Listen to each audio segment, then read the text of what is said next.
headlines. The Ministry of Agriculture and Livestock extension officers across the country continue to face severe logistical and staffing challenges. The new public service bill has been drafted and is ready to be tabled in Parliament's next meeting. And Cabinet has approved the legal reform of 5 legal agencies under the Ministry of Justice and Legal Affairs. Hello, you're watching SIBC's TV News Bulletin. I'm Andrea Maahanwa. Extension officers from the Ministry of Agriculture and Livestock are struggling to reach remote farming communities due to severe transport and staffing shortages, a challenge raised during the ministry's annual planning conference this week. Sharon Anau reports. The Ministry of Agriculture and Livestock, MAL extension officers across the country, continue to face severe logistical and staffing challenges. During the ministry's annual planning conference this week, extension officers highlighted that the geographical layout of the provinces makes it particularly difficult for them to reach remote areas due to a lack of reliable transportation, including vehicles and boats. Transport, land transport and ship transport where we've been wait for so long when by ministry come in for helping me for time if I really need them these assets for move up now whatever worker me for like him whatever the farmers were or the being selected by the government, especially through Ministry of Agriculture for carrying out now the commodities where being asked or for to carry out this water programs, especially side cocoa and coconut. If you got stock challenges, the province one major one, logistic support, especially the fuel. When headquarters send him come out programs, but I'm not send him come out impressed and for fuel and something else. So we find him hard for travel outside, lot remote areas for actually implementing now or task here. And that's some problem too, low weather, make it rough always. So he prolong now or the time frame of activity. So we was always late with submission of the activity. Side low staff establishment, we feel and the staff. We still need him some officers more for come help out there because in ministry no, we work with him, stock NGOs where sometimes we go out, then time for go do implementation law. Auto work about stakeholders, then by forget them blow malna because not enough staff. Me a little bit highlighting law presentation below me that I need for one officer him should stop for provincial headquarters now. For him to addressing now what the issues below because every time forget him no more what the issues below time for give him come what no say reply take him so long before all this address him. So also me feel a little bit frustration a lot of kind what things no go fast. Me feel especially time for carrying out of programs certain areas of province where accessibility him no much good him no me feel by us him no kasim out all way because no matter me feel doing trainings or side law project support same main outcome him no because access to transport, access to road him no more. So certain times by work law areas where accessibility him stop him no more. So that is why auto complain, but los sample areas we help back but because support here him no sufficient for everyone. MAL Director of Extension Services Andrew Melenolu said budget constraints makes it difficult for his staff to effectively carry out their duties. Given the logistic support and resources, I think insufficient budget, no more I may cost him that one.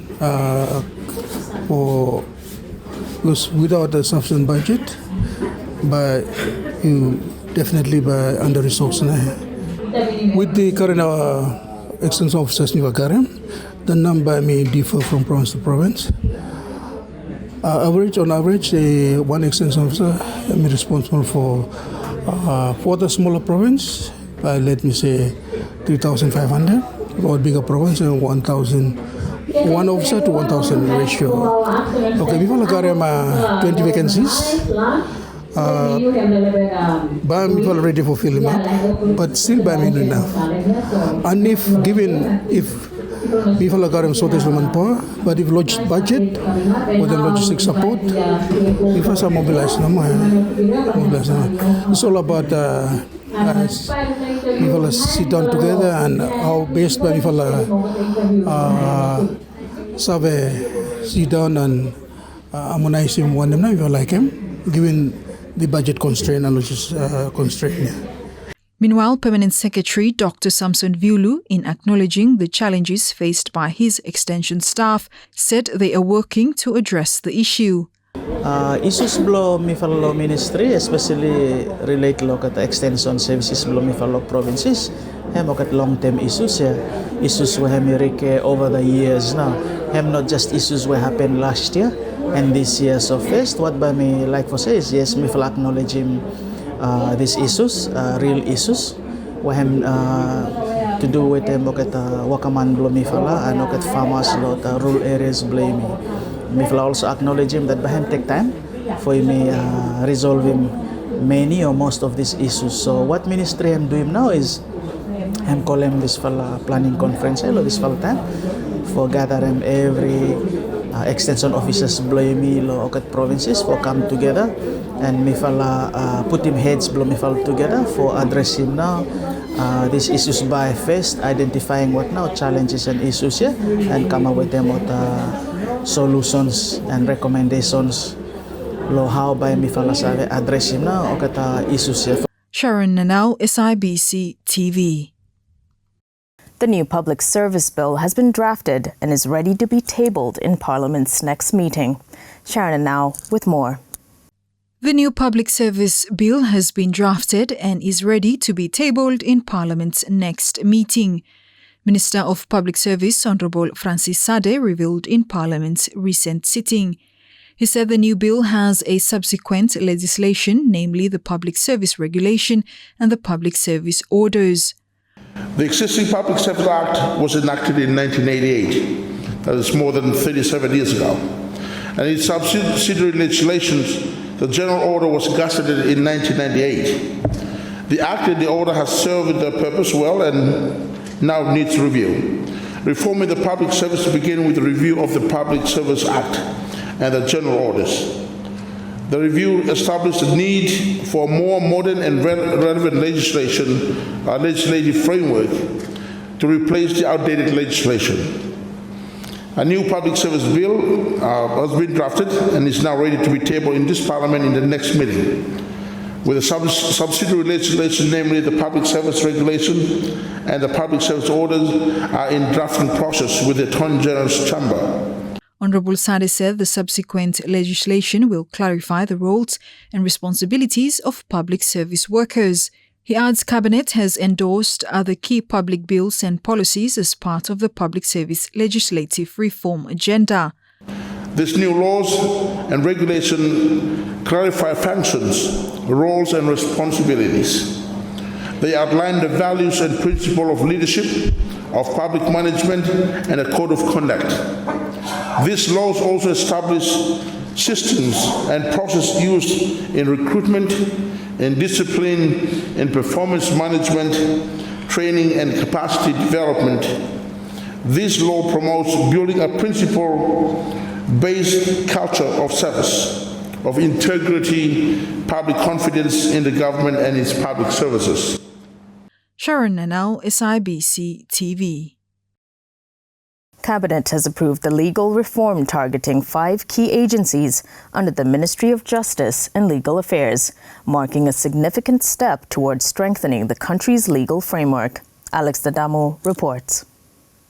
The Cabinet has approved the legal reform of 5 legal agencies under the Ministry of Justice and Legal Affairs. The agencies are the Attorney General's Office, Public Solicitor's Office, Law Reform Commission, Registrar General's Office, and Director of Public Prosecution. Permanent Secretary George Hoa'au made the announcement recently in Honiara, describing it as a crucial and important one for the country. The ministry blayumiyan garin 5 legal agencies, yeah, 5 Attorney General's Office, yeah, usahirin, yeah, Public Solicitor's Office, several counters and legal aid, Law Reform Commission, wayfal talam lohiya, Registered General's Office, titles, yeah, and Director of Public Prosecution, yeah. You know, country blayumiya 5 important office, yeah, what the commander PS for Justice. As we speak now, the Jinud government, the priority is for legal reform of all these 5 agencies. Cabinet last month has approved legal reforms for all these legal agencies. This will be the first major legal reform project since 1978. We have now started on that. Next month, we'll be putting a cabinet paper for autonomy of the national judiciary. These are things we must do to ensure that the institutions of law that governs our law and governs your generation, young people, they must be reformed. Because things around them change here. Yeah? Things around these things change, so we must reform our legal institutions to ensure that they're future-proof. Mr. Hoa'au added that the process of implementing the reforms will take time, and he acknowledged Minister Klezi Rore for leading the reforms. Finally, I'd like to say the question of reforming laws play me. A long process, it may take time. But I think one area where we like to end up with is that of leadership. Leadership of the current government, what already put in for reform. Leadership and I acknowledge the Minister, Klezi Rore, for leading that reforms. Leadership is important to this kind. Yeah? People who must lead the conversation. And me not talent because of that, because I'm also part of that question. Yeah, on my watch, we have to ensure that happens. Alex Dadamu for SIBC TV. The Ministry of Environment, Climate Change, Disaster Management and Meteorology marked International Biological Diversity Day in Honiara on Thursday. The event is held annually on May 22nd, allowing the global community to reflect on the connection between nature and the Sustainable Development Goals. A day marked to remind us of our unique connection to our biodiversity and environment. This year, we embrace the theme Harmony with Nature and Sustainable Development, a theme that resonates deeply with our identity as a nation, rich in biodiversity and cultural heritage. It is a timely theme, as it calls upon us to pause and take some time to reflect and consider how our actions intersect with the important ecosystems and biodiversity that sustains life on Earth. Ladies and gentlemen, our biodiversity is the vast array of life forms, plants, animals, and microorganisms, and the ecosystem that supports their existence. The importance of biodiversity is the fact that it provides us with essential services like clean air and water, medicine, food, building materials, fertile soils, and climate regulation provision. Solomon Islands adopted the Kunming-Montreal Global Biodiversity Framework, GBF, in 2022, aligning its National Biodiversity Plan and Action Plan to international framework goals and targets. Despite ongoing efforts, several significant threats to biodiversity remain, such as climate change and development trends. Despite the ongoing challenges, I would like to reiterate here that the implementation of the Kunming-Montreal Global Biodiversity Framework target is centered on the principle of whole of government and the whole of society approach. This, I'd like to emphasize, sustainable development in our context means more than economic growth. It means safeguarding our environment to ensure resilience, health and prosperity of our people. It demands a collective effort, upholding traditional wisdom, adopting innovative conservation methods, and implementing policies that promote sustainable livelihoods in our communities and provinces.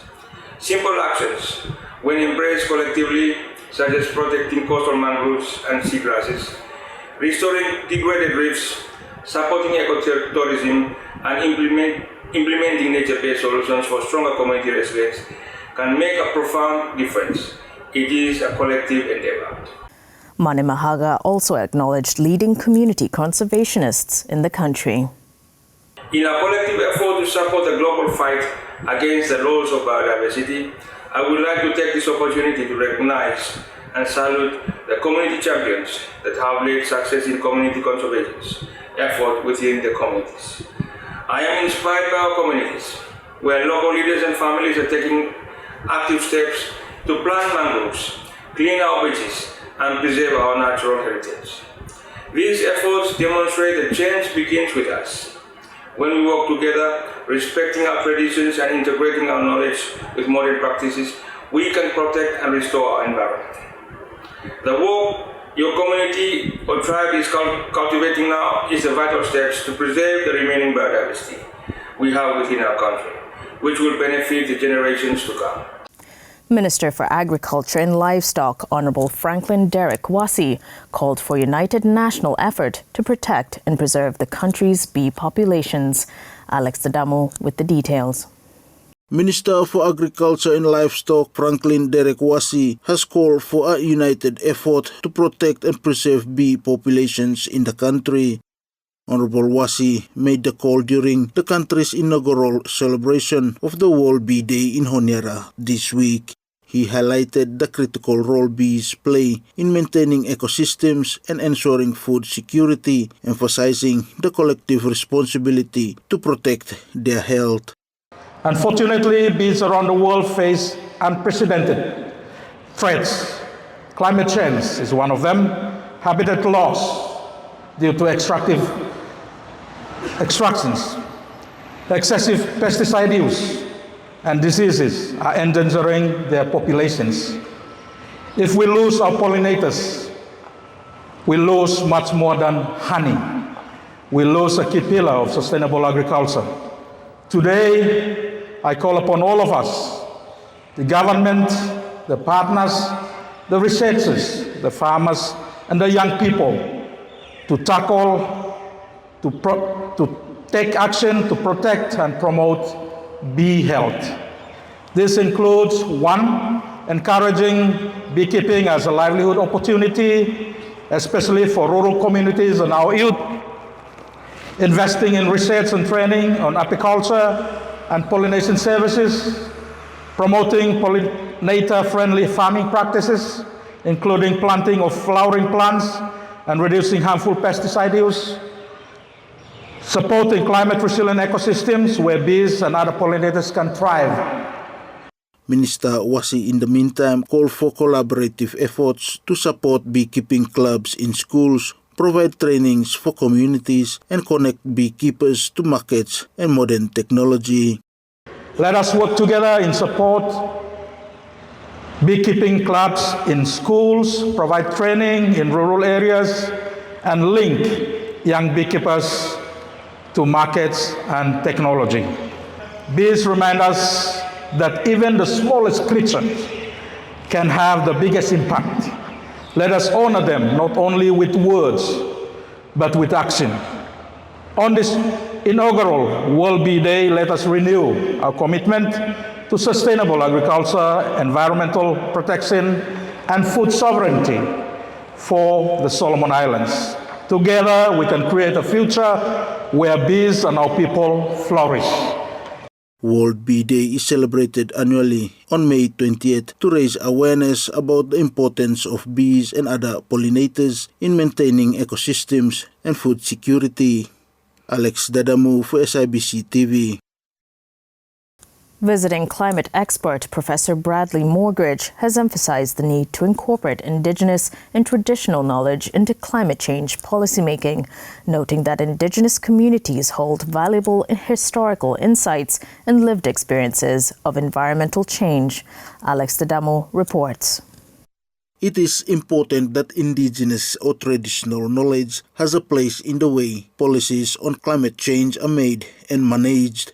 This was highlighted by visiting Professor Bradley Mogridge, a professor of science and associate dean, Indigenous Leadership and Engagement at the University of Technology, Sydney. Professor Mogridge said Indigenous people have stories and knowledge about climate change in the past that highlighted their experiences with environmental change. It's very important that Indigenous knowledge has a place in the way we manage and inform policies and change policies. So Indigenous knowledge has been seen not really as evidence, but it is bound by observation. So it's part of what we observe on our traditional lands and also what we understand about our own lands. So we live on the land, we see the land, we've experienced, we have stories, we have songs, there's dances, and I suppose those part of an oral tradition have messages in them.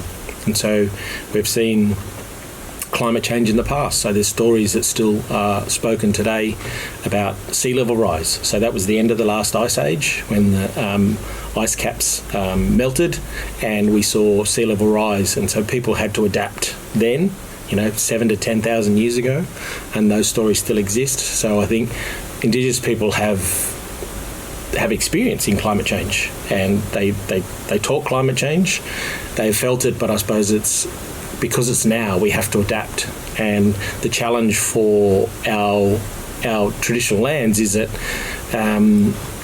climate change might be happening too fast for species, so they might not have time to adapt.